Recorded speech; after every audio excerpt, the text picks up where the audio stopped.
You know what's so crazy is that shout out to Math Hoffa, My Expert Opinion, and DJ Vlad. But right now you're watching the E for One podcast. I'm Anthony AP, and I was watching Math's podcast last night, and he had Vlad on there. He was interviewing Vlad in the barbershop, and Vlad just kind of let out how one of the people that Vlad most recently interviewed on his platform, on his channel, was Albert Hughes. If you don't know who Albert and Alan Hughes are, they are the Hughes brothers who directed the Tupac Dear Mama series or show or movie. I didn't see it for personal reasons, but they directed the Dear Mama, the Defiant Ones, the Dre and Jimmy Iovine HBO show, not series, but piece documentary. And they also did Menace to Society, of course, Menace to Society, among other things, very popular directors. But Vlad was basically saying how Eazy-E, Albert Hughes let out the bag that Eazy-E knew he had AIDS a long time before he tragically died in 1995, March of 95. Vlad alluded to the fact that while interviewing Albert Hughes said that one day they were just chilling with Eazy-E about maybe like a year and a half prior to his death. And Albert said that him and his brother Alan noticed that Eazy just didn't look well. Eazy looked it flushed. He looked it sick. He just didn't know well. And Albert's brother Alan kind of jokingly said to Eazy, "Yo, Eazy, you don't look good. Do you got AIDS or something?" Because that was just like the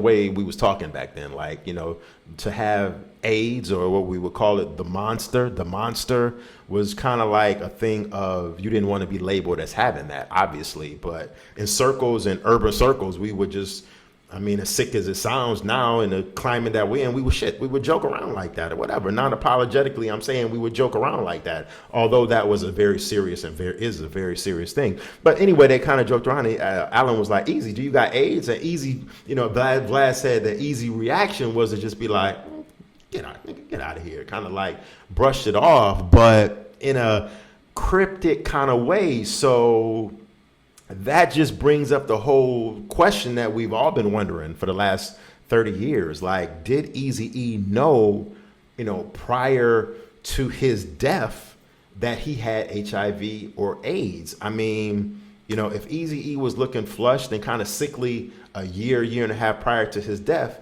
you would have to think that he would have went to the doctor to go get checked out, or maybe he knew, maybe he didn't know. I don't know. But it was just, I found that was very profound that Albert Hughes brought that up.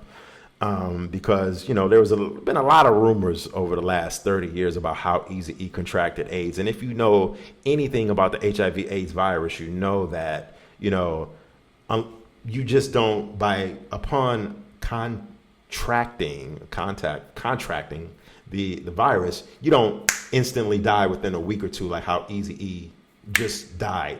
It obviously has to be in your system for a long time. So of course, obviously, Eazy-E had HIV/AIDS prior to him dying in March of 95.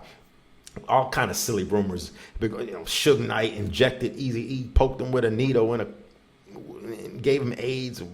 All of this crazy shit, crazy talk that's been going on the last 30 years about how Eazy got it. That's just something that we'll never know. I just thought that the timeline was very interesting on Vlad mentioning that, and the fact that Albert Hughes just basically, like I said, let the cat out of the bag. That listen, Eazy was looking a little bit kind of sickly and not at his best a year and a half prior to him passing. But anyway, let me know what you think in the comment section. If you have any comments on this topic, I really want to know. Shout out to Eazy-E. Rest in peace to Eazy-E. I love Eazy-E. Was a fan of Eazy-E. Still am a fan and listener of Eazy-E. So respect to his family and respect to the legacy of Eazy-E. E for One podcast.